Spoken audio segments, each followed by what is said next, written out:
Today I'm going to be giving a quick review on the Tamiya Weathering Master set. It is like a weathering powder, but it is in pressed form, so it actually looks like this, and I'm really excited to talk about it because this is probably the closest I will ever get to a makeup kind of style tutorial, because this actually looks like eyeshadow. I'm so in love with it. All it's missing is like a little mirror at the top.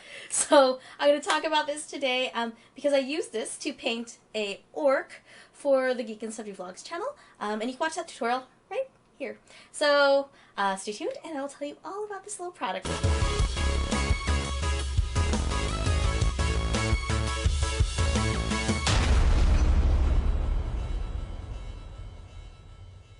So the first thing that I saw when I saw this product was how it was a pressed form, and I don't know if anyone else is selling something like this. I'm sure someone is, but in the mini wargaming sphere, you're not seeing it. I don't think the folks at Army Painter have anything comparable to this.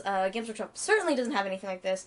Vallejo's pigments are all loose as well, and all of the pigments I've used, because I do have some from Forge World, I have some from Vallejo, and I have some from the art store even. They're all loose, and that's great for, I guess, like art style stuff where you can mix it with acrylic mediums and do all the crazy stuff with it. But when I just want to weather a model, having a one-stop product where you don't have to put anything underneath it and you don't have to mix it is so wonderful. It is so wonderful. This is like one-step easiness, and I think this is the way I'm going to dry brush silver on for forever now. This is the best way. This is also like one of my favorite ways to build up rust as well. I'm going to talk about this because it comes in a triad like this, and the packaging, I have it right here. It says that it is like a semi-wet material that adheres well and won't run onto surrounding areas, and that's the big thing about having a a pressed powder that's semi-wet. And then I wouldn't call it wet, but it is. It does have an adhesion to itself and to whatever you press it into, because like I'll rub it here, and you can actually see it in that video. When I start applying it, there is like zero fallout. So as I rub it even here, it's not even falling onto my finger. I've got some on my finger here, and I can rub it on, but it's not like actually coming off this finger that I've rubbed it onto. So you really have to load up the sponge to use it. And I love that about it. It goes on exactly where you put it. And you know, I love this little like brushy thing to apply it for bigger surfaces. It's not that great. This is totally an eyeshadow brush, by the way. It's got like the little latex sponge tip at the end where you kind of apply the little cheapo eyeshadows, and it also has like a small brushy end as well, which you can use to apply it softly. And I like the spongy tip. Now I actually wrecked the sponge tip a little bit. I made some holes in it because when you're pressing and rubbing the sponge tip into things like sharp spikes on orc bikes, it tends to rip up that latex sponge thing. I tried picking up some of these, which is like, these are eyeshadow applicators from Target. You can get them in the makeup section of the store. And there's like little eyeshadow applicators in there that I tried using, but these are like plastic sponges. They're not latex sponges, and it doesn't pick up as much pigment, which is great if you want to do a very light application, and it doesn't apply it as densely. So when you're putting it on the model, it's great for if you want really a light hand application. And these are super cheap. You get like, I don't know, 40 or something in the package for like $2. So it's totally worth it if you're going to go that way.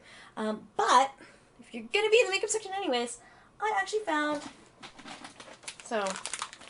these cosmetic sponges. Like, you'll see them in costumes stores, and you'll see them in the makeup section for sure.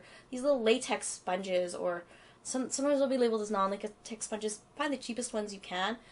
They're fantastic, and they fit perfectly in these little squares. So if you've got large sections of a model to do, you can just, use the fat end, rub it in, apply it on your model. And if you just want to use like a small side, there's like a sharp wedge part of this thing over here. You can just poke that in and poke it where you need to. You can also cut these things up, and they're fantastic for that.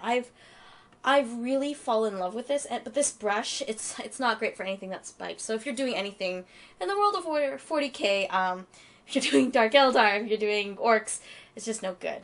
The pigment does build up though, and that's what I also like about it. It's not super heavy when it goes on, so I can pick a whole bunch up on my finger here. There's like a pile of it there, and it doesn't really rub off. It sticks to what's going on to. But if I pick it up with a sponge, because that sponge is a little bit dense, because that sponge has like, it's not as porous, if you will, it totally does come off. And I'm not sure if the camera's really picking that up. I'll try it with a darker color. It totally does come off. So here's the black on my finger, which is not very black at all. Like, it's not like coming ton off, and it's just not coming off at all on my hand. It's not even showing up. But if I pull it on the sponge here, and I just rub that on, yeah, it's kind of showing up. There you go. Showing up right there in that dark spot. And, like, it really does stick.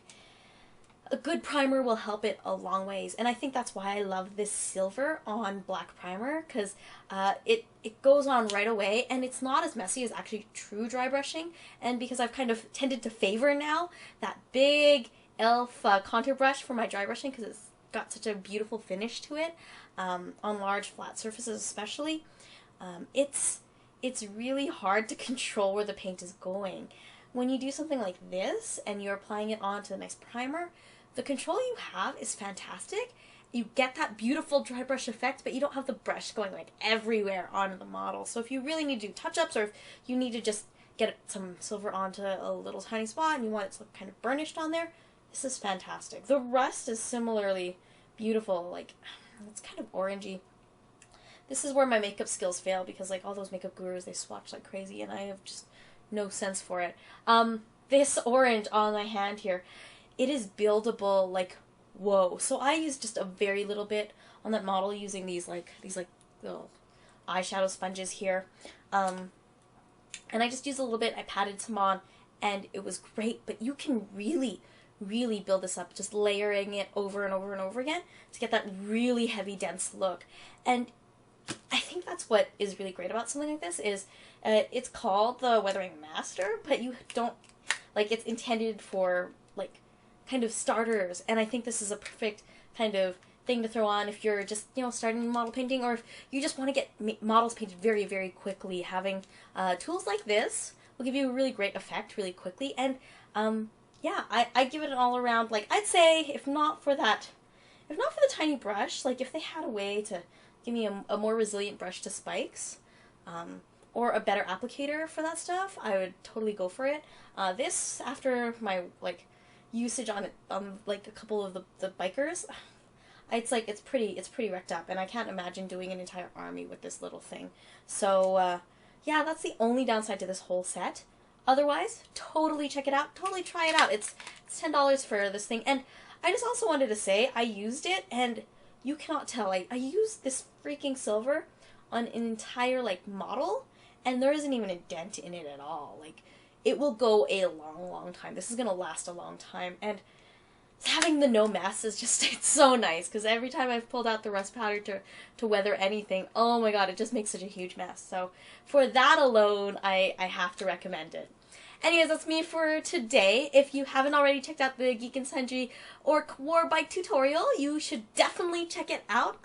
It's just depicted down below. Just click the little button there. While you're down there, you can also hit the like button if you like these videos, and subscribe to my channel. Let me know in the comments if there's products you want me to try out, because I want to start doing more product reviews, because I'm kind of getting a better feel for like alternative products to the stuff that's normally available in like your standard Games Workshop or whatever. So I want to try new things out, and I want to show you like new and exciting products that might help you in your hobbying. So that's more for today. Until next time, I will see you soon.